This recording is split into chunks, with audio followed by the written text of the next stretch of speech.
Et bonjour à toutes et à tous, bienvenue sur ma chaîne dédiée principalement aux Mighty Morphin Power Rangers, pour ceux qui sont à peu près de mon époque, à savoir la fin des années 80, début des années 90. J'avais fait un petit sondage via TikTok, Instagram et YouTube pour savoir qu'est-ce que j'allais vous présenter la prochaine fois. Pour ceux qui ne connaissent pas, bien évidemment, il est ressorti qu'on veut voir un peu la gamme Legacy. Donc on peut apercevoir la gamme Legacy déjà qui est un petit peu là derrière. Et il est ressorti qu'on voulait voir le Dino Megazord, donc Legacy. Donc la gamme Legacy, comme on peut le voir ici, ça a été sorti pour le 20e anniversaire de la licence Power Rangers. Pour rappel, qui est sorti en 93, pour les premiers épisodes pour nous, en Europe. Et cette gamme Legacy est une gamme avec des finitions chromées et métalliques, qui est vraiment très très sympa. Je vais juste vous faire un petit tour de boîte rapido pour vous montrer, parce que j'ai la chance de pouvoir le posséder boxé. Hein, voilà, donc là on a les 5 dinosaures qui forment le Megazord. Hein, jusque là il n'y a pas de souci. Vous verrez là derrière, hop, un petit peu plus loin qu'on a le Dragonzord. Là. C'est du Legacy aussi, sorti pour le 20e anniversaire. Et les deux s'assemblent. Donc si ça vous intéresse à l'occasion de voir ça dans une autre vidéo, écoutez, pourquoi pas. Je suis ouvert, n'hésitez pas. Je répondrai favorablement sans doute à vos demandes.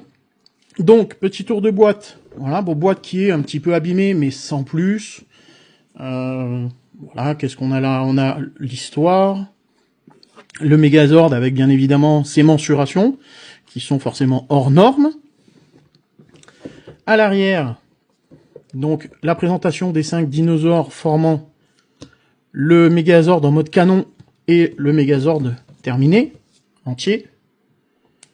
Vous allez voir que c'est très très très très beau.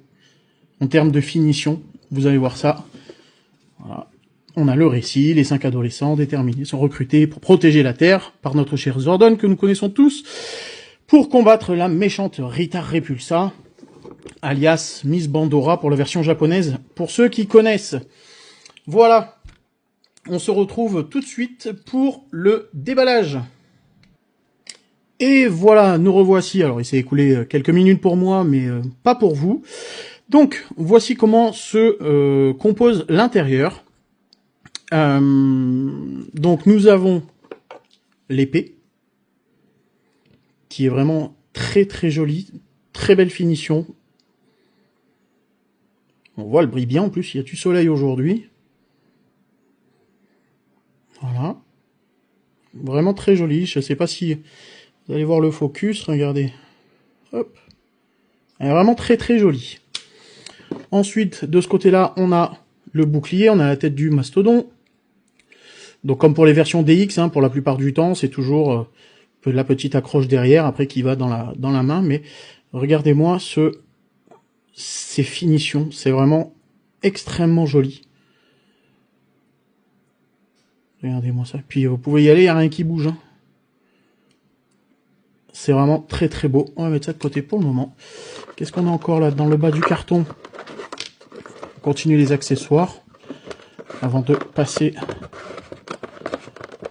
au reste. Là, nous avons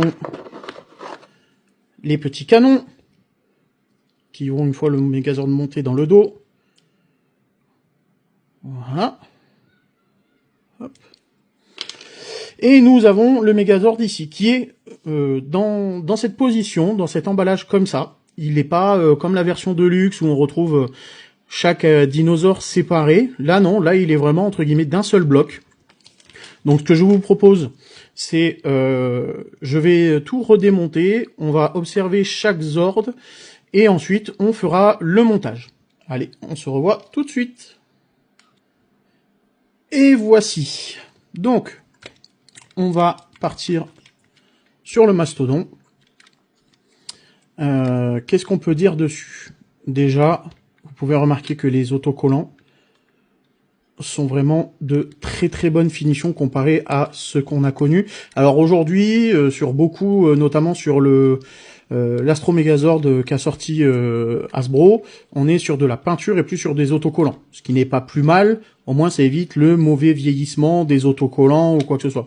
Mais comme vous pouvez le voir là, il est sorti il y a 10 ans, on est quand même sur quelque chose de très très joli, très compétitif, hein. Sincèrement. Et puis ça pèse quand même son poids. Ensuite, pour le ptérodactyle, bon, rien de nouveau, hein, mais on a l'impression quand même que... alors la tête est en métal, hein, ça, il n'y a pas de souci de ce côté-là.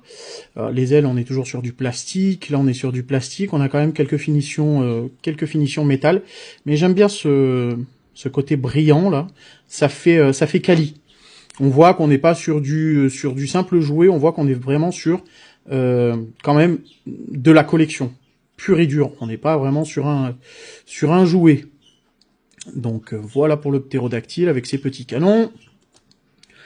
C'est là où ce sera le plus notable, j'ai envie de dire, où on voit encore une fois que les stickers sont en parfait état. Il n'y a pas de griffes, ils ne sont pas arrachés. Vous voyez bien les jambes là en métal. Je sais pas à quoi, avec la queue là, regardez. Vous voyez là, on est bien sur du métal. Pas de problème de queue sur le T-Rex comparé à la version Deluxe, qui après va s'imbriquer parfaitement dans le mastodonte quand il fera les bras. Ce petit morceau de queue là, qui à chaque fois il nous manque sur les versions pour compléter nos Megazords d'antan. Donc de ce côté-là, pas de souci. On a des stickers à l'intérieur qui représentent les canons qui sont dans la bouche du T-Rex. Donc voilà. Mais on est vraiment, je pense, sur le Zord le plus lourd, hein, ce qui est tout à fait normal, étant donné que c'est le plus grand de tous. Ensuite, nous avons le Triceratops. Pareil, la queue est full métal. Hop, là on entend bien le bruit. Il possède ses 2 cornes, il n'y a pas de souci de ce côté-là, ce qui est aussi très difficile à trouver sur les versions DX. Bien souvent, ça va être de la reproduction 3D, parce qu'on n'a pas le choix. Donc, rien à dire de plus, comparé à la version d'Hasbro, où, si ça vous tente, je vous présenterai, où le Triceratops s'écarte un petit peu, tout ça, il fait un peu plus gros, un peu plus imposant. Donc, voilà ce qu'il en est pour ce petit Triceratops. Et ensuite, le dernier, le Smilodon, qui lui aussi, vous remarquerez toujours, hein, les stickers sont juste parfaits, ils sont vraiment en parfait état. Et ça, c'est quelque chose que j'aime beaucoup. Voilà, donc pareil, la queue est en métal aussi ici. Bon, pas de surprise, hein, ça se plie toujours de la même manière, comme la version DX. Voilà, pas de souci de ce côté-là, mais par contre, on est vraiment sur de belles finitions. Donc, ce que je vous propose, c'est qu'on va le monter ensemble, pour voir un peu, vous connaissez tous normalement et toute la procédure, mais au cas où, on va repartir du début. Ça fera toujours plaisir, ça nous rappellera notre enfance. Allez, c'est parti. Hop.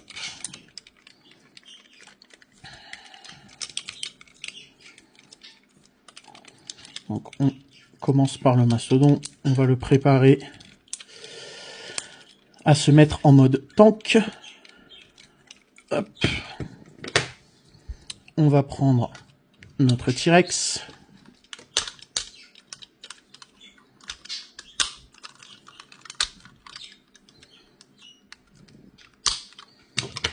Ensuite,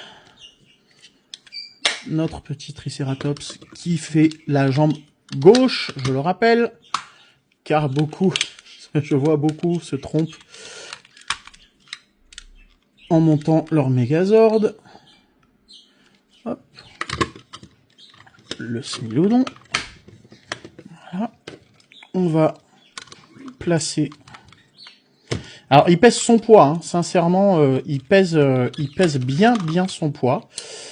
Je saurais pas vous dire, ça doit être marqué sur la boîte, mais je sais que lorsqu'on le monte avec le Dragon Zord, c'est tout juste s'il tient, parce qu'il est très lourd. Donc, faut le savoir.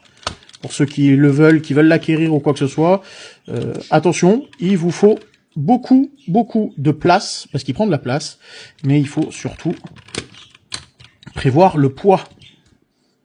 Hop. les petits canons.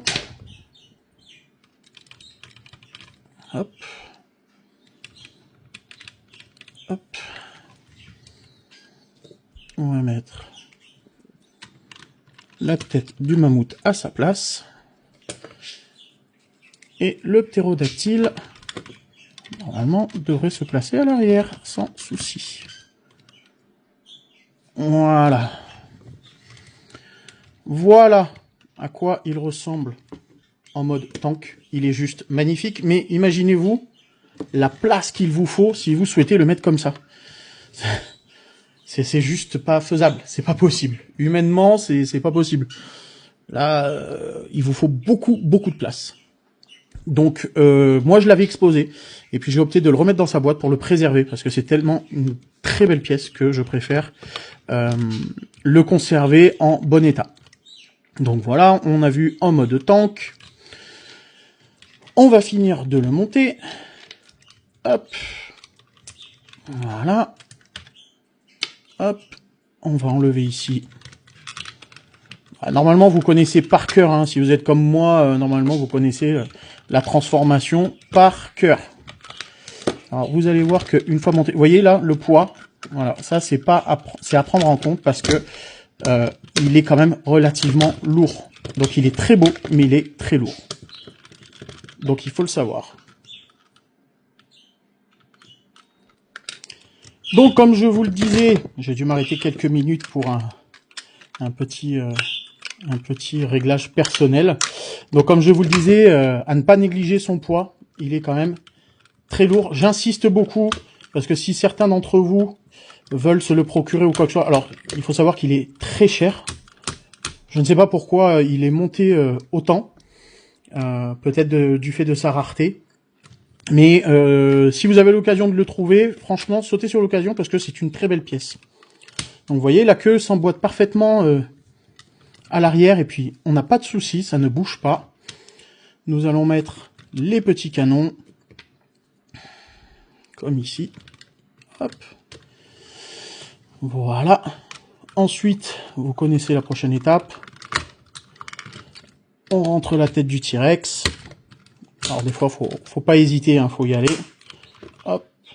Nous avons notre petit ptérodactyle là, qui va venir prendre place, comme dans la série. Hop. Et voilà. Nous avons notre Megazord qui est monté et qui est complet. Alors, ce que je regrette un petit peu, c'est... Oh, on parle d'un Megazord qui est sorti déjà il y a 10 ans, hein. Malgré les finitions qui sont très jolies. Alors ce que je peux vous conseiller aussi, c'est pour le nettoyer de temps en temps, un petit coup de dégrippant aussi sur les chromes. Ça va nettoyer, ça va être un peu anti-poussière, et du coup comme ça la poussière mettra moins de temps à revenir. Donc du coup, vous voyez, même pour mettre l'épée, voilà. Donc voilà, nous avons notre Megazord qui est monté. Je vous conseille un petit peu de dégrippant, le WD-40. C'est ce que je vais faire après la vidéo. Ce que je disais, c'est que je trouve que c'est dommage, c'est qu'on n'ait pas, comme les Hasbro maintenant, où on a une articulation en plus au niveau là de l'avant, entre l'avant-bras et le coude. Mais ça reste que mon avis personnel. Peut-être que certains d'entre vous préfèrent ainsi, mais moi je trouve ça dommage. Donc, regardez-moi comme c'est beau ça. Regardez-moi comme il est magnifique. Regardez. Et il est complet. Voilà. Nous avons bien évidemment le bas. Hein. Ah. Voilà. Une pure merveille. Franchement, une pure merveille. Et donc, comme je vous le disais tout à l'heure, nous avons également le Dragonzord Legacy. Et les deux s'emboîtent. Alors déjà que le Megazord tout seul, il est déjà lourd et il y a un risque de chute. Alors je vous laisse imaginer quand ils fusionnent ensemble. C'est encore pire. Sachez-le. Donc voilà. Donc je vous montrerai si ça vous intéresse. Vous me dites si ça vous intéresse que je vous présente un autre des produits que vous voyez ici. Hein. Là on peut voir en haut les communicateurs. On a différents morpheurs. Là le Red Ranger du film de 95. Là on a le bleu. Là on a la dague du dragon en Legacy. Allez, Juste un petit test pour le fun. Regardez-moi ça si c'est pas beau.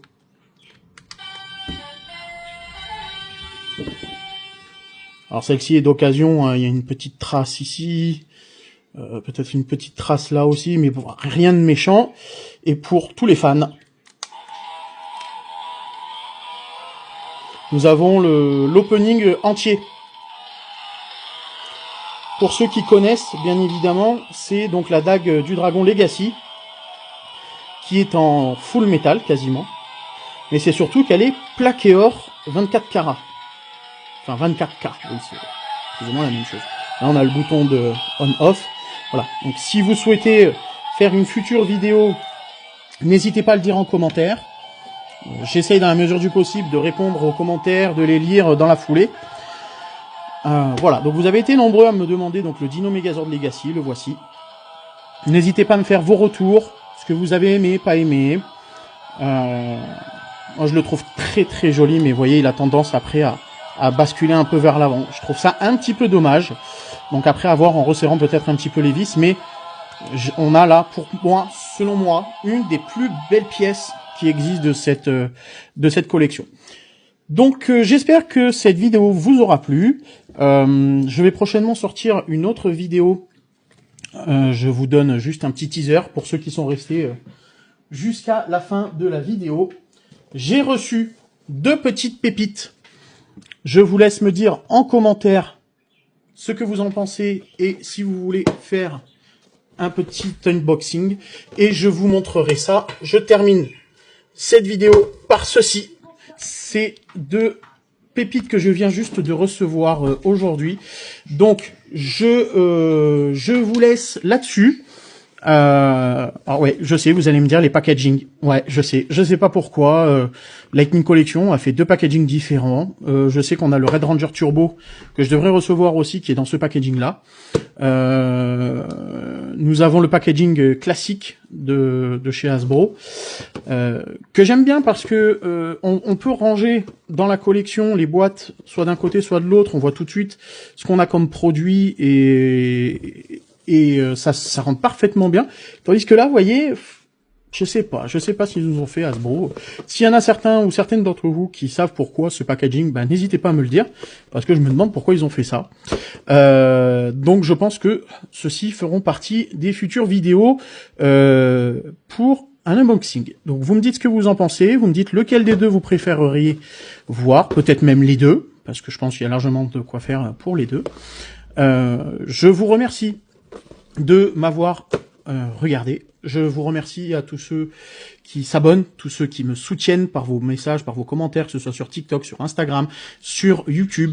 Merci beaucoup, parce que sans vous, sans les abonnés, ben on peut pas entre guillemets travailler. Alors moi je fais pas ça pour la monétisation, loin de là. Moi ce que je veux avant tout, c'est faire partager ma passion, notamment en France, parce que les fans de Power Rangers, il y en a beaucoup en France, et malheureusement il y a très peu de contenu français, donc je voulais faire du contenu français. Parce que sinon il y a les sous-titres, c'est beaucoup américain, etc. Donc si vous aimez ce type de contenu, n'hésitez pas.